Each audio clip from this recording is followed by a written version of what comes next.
Okay, so here's how we're actually going to graph these functions. So first thing, we talked about the zeros versus the vertical asymptotes. We're going to end up plotting zeros, vertical asymptotes, horizontal asymptotes. We're also going to plot the y-intercept if it's applicable, and that'll give us just kind of an extra point to go off of.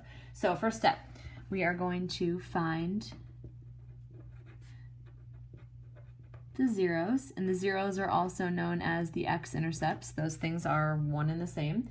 And we do that by taking the numerator, a of x, and setting that equal to 0. And then we are also going to find the y-intercept. Again, if it's applicable, there might be some functions where it doesn't make any sense to find it, and we'll talk about that with the vertical asymptote. Step 2 is you're going to find your asymptotes.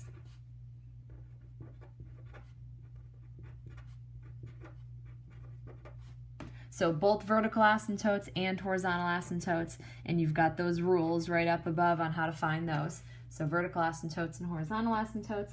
And then for step 3, you're just going to use your calculator to sketch out what the graph looks like. Okay, so use calculator to sketch the graph. Oops, 2.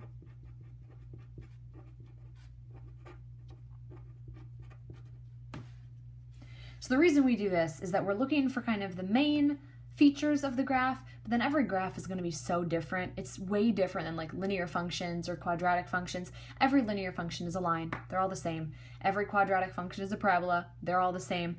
These rational functions, they have some features in common, but every single one looks completely different from the one before. Okay, so let's look at examples. Okay, so this one we've got x cubed over x minus 2. So we're going to set up our x-intercepts, y-intercepts. So your x-intercepts, remember what that means? You're going to take the numerator and set it equal to 0. So you're going to take x cubed and set it equal to 0. So really the only thing you can do with this to get x by itself, technically, you're going to be cube rooting both sides.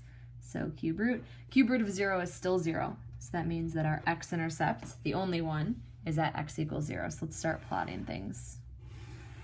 So x equals 0. Right there, that's our x-intercept. Okay, for your y-intercepts, remember to find where you cross this y-axis, you're going to plug in 0 for x. So plug in 0 for x, we would have 0 cubed over 0 minus 2. So 0 over negative 2, that ends up being 0. And we already knew that, because if it goes through the origin, that's also a y-intercept. Okay, next, let's talk about vertical asymptote. For a vertical asymptote, you take the denominator and set that equal to 0, because that would be where the function is undefined. And if the function is undefined, it's going to have a vertical asymptote. So all we would have to do is just add 2 to both sides, and we get the vertical asymptote. So let's plot that right here. So draw in your vertical asymptote like this at x equals 2. You sketch it in as a dotted line. Remember, that's going to be a line that your graph approaches, and it'll get really close to the farther away you get from the origin. And then finally our horizontal asymptote. So we have 3 different rules for horizontal asymptotes. If you take a look at the degrees, here you've got x cubed, so a degree of 3 versus a degree of 1.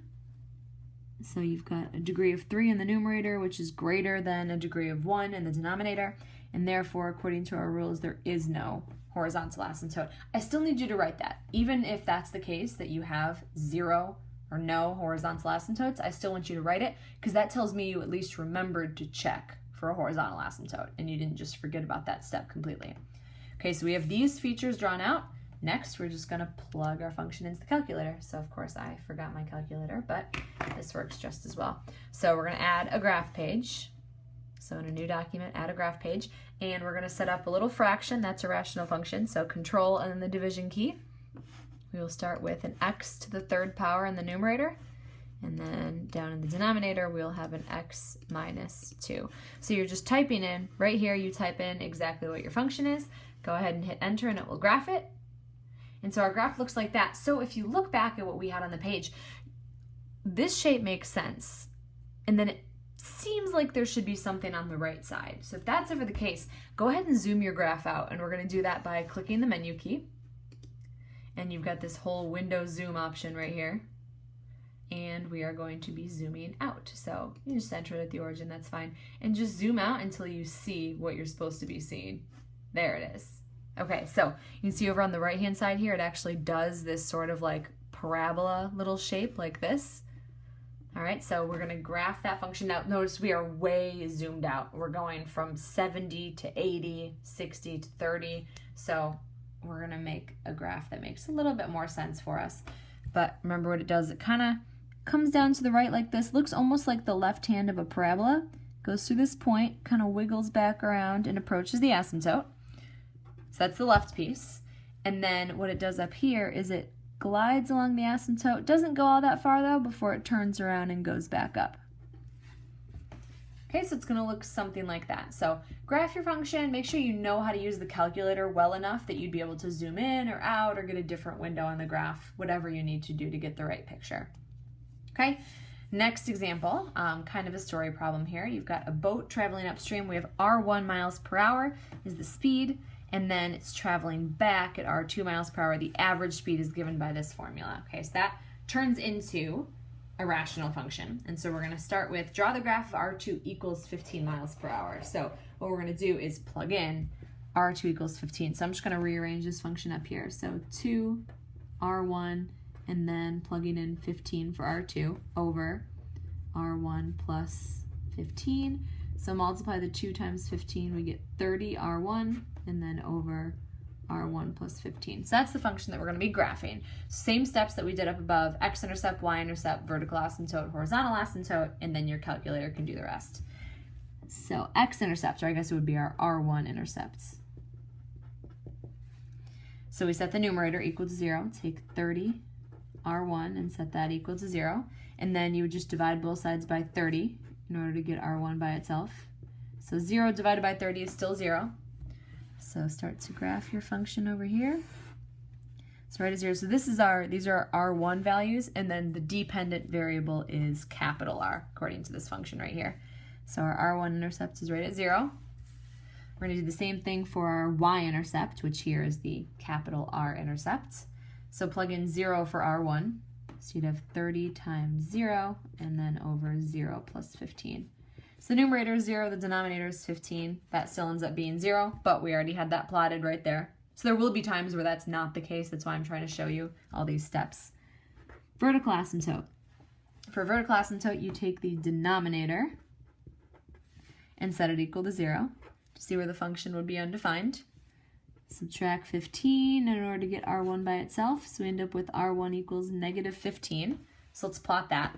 Let's go ahead and scale by 5s. So 5, 10, 15.